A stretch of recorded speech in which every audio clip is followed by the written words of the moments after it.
शरद पवार म्हणजे काय असतं हे समजून घ्यायचं असेल तर एक गोष्ट लक्षात ठेवा. जोपर्यंत समोरचा सरळ असतो तोपर्यंत पवार साहेबही सरळच असतात.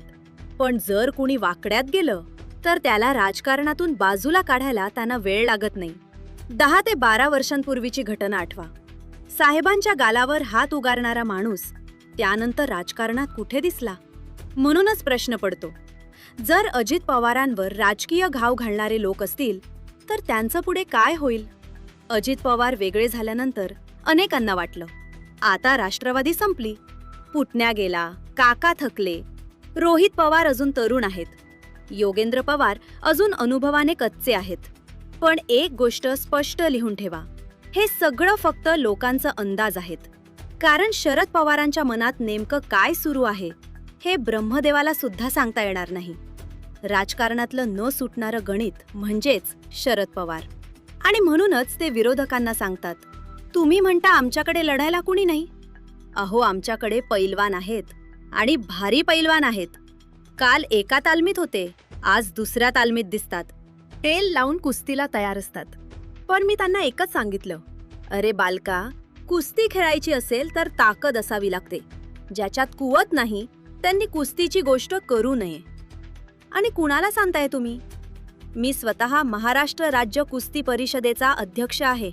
महाराष्ट्रातले सगळे पैलवान कोणत्या चालांनी खेळत आहेत हे सगळं माझ्या अंडरमध्ये आहे. आज तुम्हाला कळणार आहे पडद्यामागचं खरं राजकारण नेमकं कसं चालतं ते. मंडळी, राजकारणात जे दिसतं ते कधीच खरं नसतं आणि जे खरं असतं ते कधीच दिसत नाही. हे वाक्य जर कुणाच्या आयुष्याला अगदी तंतोतंत लागू होत असेल तर ते नाव आहे शरद पवार. विधानसभेत शोकप्रस्ताव मांडला जात असताना संपूर्ण सभागृह भावूक झालं होतं. प्रत्येकाच्या डोळ्यात अश्रू होते. यानंतर वरळीच्या मैदानात मोठी श्रद्धांजली सभा आयोजित करण्यात आली. त्या ठिकाणी महाराष्ट्रभरातील आमदार, खासदार, मोठे अधिकारी, उद्योगपती आणि अभिनेते मोठ्या संख्येने उपस्थित होते. सगळं मैदान लोकांनी भरून गेलं होतं. पण त्या प्रचंड गर्दीत एक खुर्ची मात्र सगळ्यांचं लक्ष वेधून घेत होती.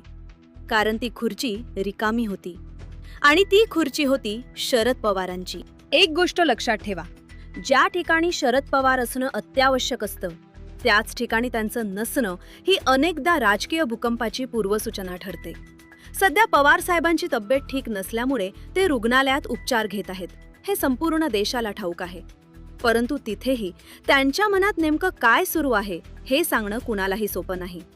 तुम्हाला आठवत असेल, जेव्हा अजित पवार वेगळ्या वाटेवर गेले तेव्हा अनेकांना वाटलं की आता राष्ट्रवादीचं अस्तित्व संपेल.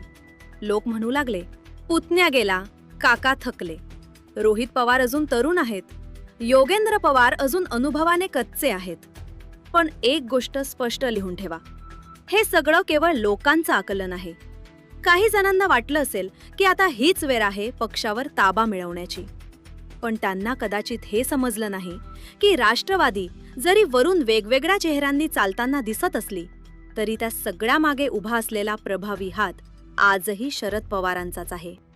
अपघात झाल्यानंतर अवघ्या 5 मिनिटात साहेबांनी जी चाल खेळली ती चाल पाहून संपूर्ण देशाचं राजकारण हादरून गेलं. ज्या दिवशी अख्खा महाराष्ट्र ओरडत होता, हा अपघात नाही, हा घातपात आहे, त्याच वेळी शरद पवार शांतपणे म्हणाले, हा केवळ अपघात आहे. मंडळी, हे एखाद्या मोठ्या नेत्याचं साधं स्टेटमेंट नव्हतं.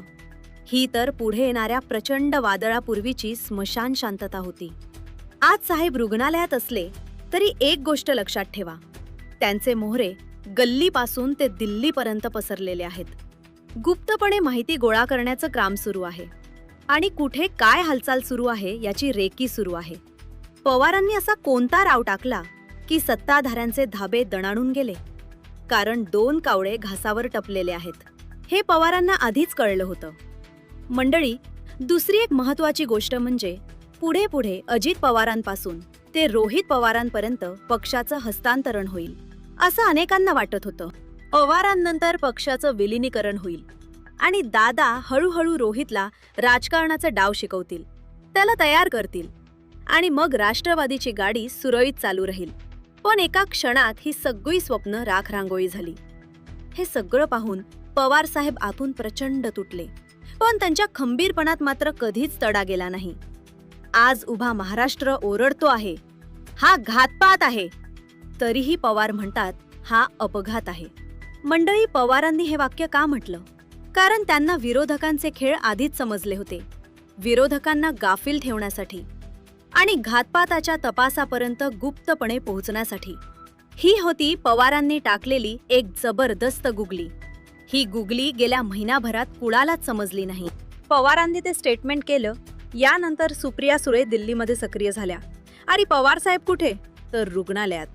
त्यानंतर हळूहळू रोहित पवारांना साथ देण्यासाठी योगेंद्र पवार बारामती पोलीस ठाण्यात दिसले. अशा एकामागून एक घटना महिनाभर घडत राहिल्या. पण गुगली मास्टर पवार साहेब मात्र कुठेही माध्यमांसमोर दिसले नाहीत. या सगळ्या घडामोडी सुरू असताना साहेब कुठे होते? ते होते रुग्णालयात. पण त्या रुग्णालयात बसून त्यांच्या मनात नेमकं काय शिजत होतं हे ब्रह्मदेवाला सुद्धा सांगता येणार नाही. आणि मग 1 महिना लोटला. अखेर काल दादांच्या अपघाताबाबतचा पहिला अहवाल समोर आला. पण तो अहवाल कसा होता? अगदी थातूर मातूर, बारबोध. मंडळी, हा देखील 28 तारखेला टाकलेल्या पवारांच्या गुगलीचाच परिणाम होता. कारण पवारांनी आधीच सांगितलं होतं, हा घातपात नाही. या स्टेटमेंटमुळे अनेक जण गाफील राहिले. आणि दुसरीकडे रोहित पवार वातावरण तापवत राहिले. त्यामुळे घाईघाईने अहवाल पुढे आला. आणि तो बाळबोध अहवाल पाहून लोक पुन्हा चिडले. कालपासून ही आग पुन्हा पेकली आहे आणि महाराष्ट्रभर संताप उसळला आहे. आता एक प्रश्न विचार करा. जर पहिल्याच दिवशी पवारांनी सांगितलं असतं की हा घातपात आहे, तर काय झालं असतं? इकडे पवार कुटुंब दादांच्या सोपस्कारात व्यस्त राहिलं असतं आणि तिकडे अनेक महत्त्वाचे पुरावे कदाचित तात्काळ नष्ट झाले असते. म्हणूनच पवारांनी शांतपणे एक चाल खेळली आणि आज त्या चालीचा परिणाम संपूर्ण महाराष्ट्र पाहतो आहे. हा केवळ अपघात आहे असं पवारांनी सांगितलं आणि विरोधक गाफील राहिले. सर्वांना वाटलं आता आपण सुटलो. पवारांनी स्वतःचे प्रकरण अपघात म्हणून घोषित केलं, म्हणजे आपला रस्ता मोकळा झाला. पण एक गोष्ट लक्षात ठेवा, त्यांचं नाव आहे शरद पवार. अहो, 60 वर्ष संसार करूनही अनेकांना असं वाटतं की पवार साहेब पूर्णपणे समजले नाहीत. तर मग या राजकारणातील चांडाळ चौकडीला ते कसे समजणार? राष्ट्रवादी पक्ष फुटल्यापासून ते पुन्हा विलिनीकरणाच्या चर्चा सुरू होईपर्यंत कोण कोण लोक राष्ट्रवादीचा घास गिळण्यासाठी टपून बसले होते हे सगळं पवारांना आधीच कळलं होतं. आणि म्हणूनच विमान अपघाताची घटना घडल्यानंतर पवार आणखी सतर्क झाले, आणखी सावध झाले. डोंगरा एवढ्या दुःखाचा डोंगर मनात ठेवूनही दादांच्या मृत्यूच्या दिवशी अवघ्या 1 तासात त्यांनी ती गुगली टाकली. मित्रांनो, राजकारणात अनेकांची कारकीर्द संपेल, पण पवारांचे डाव कुणालाच पूर्णपणे समजणार नाहीत. पवार ज्या दिशेने वार करतात त्या दिशेला ते स्वतः कधीच बसलेले नसतात. नेमका घाव कुठे बसला आहे हे अनेकदा सूज आल्यावरच कळतं. फक्त देशातच नाही तर जगभरात पवारांचे संपर्क आहेत. सिनेमा असो, उद्योग असो, राजकारण असो, सर्व क्षेत्रात त्यांचे जुने संबंध आहेत. अनेकांना त्यांनी वेळोवेळी मदतही केली आहे आणि त्यामुळे त्या उपकाराची परतफेड म्हणून अनेक माहिती थेट पवारांपर्यंत पोहोचते. एवढंच नाही, भाजपमध्ये आतून काय सुरू आहे, दादांच्या गटात 4 भिंतींच्या आत काय चर्चा होते, ही माहितीही पवारांपर्यंत पोहोचते. जिथे पवार स्वतः उपस्थित नसतात तिथली सुद्धा खडांखडा माहिती त्यांच्यापर्यंत येते.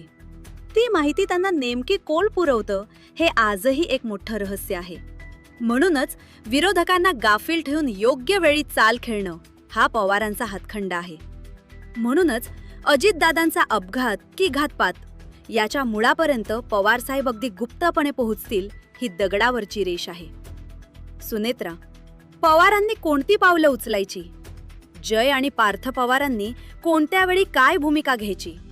योगेंद्र पवारांनी केव्हा एंट्री घ्यायची? आणि सुप्रिया सुळे यांनी माध्यमांसमोर काय प्रतिक्रिया द्यायची? हे सगळं अनेकदा आधीच स्क्रिप्टेड असतं. आणि म्हणूनच रोहित पवारांना साहेबांनी सध्या मुक्तपणे मैदानात उतरू दिलं आहे. पण या सगळ्यामागे पवार साहेब 2 मोठ्या गोष्टी साध्य करण्याचा प्रयत्न करत आहेत असा अनेकांचा अंदाज आहे. पहिली गोष्ट, अजित पवारांच्या मृत्यूचं खरं सत्य शोधणं. आणि दुसरी, या संपूर्ण प्रकरणातून राष्ट्रवादीसाठी एक नवा नेता उभा करणं. आणि तो नवा चेहरा कोण असू शकतो?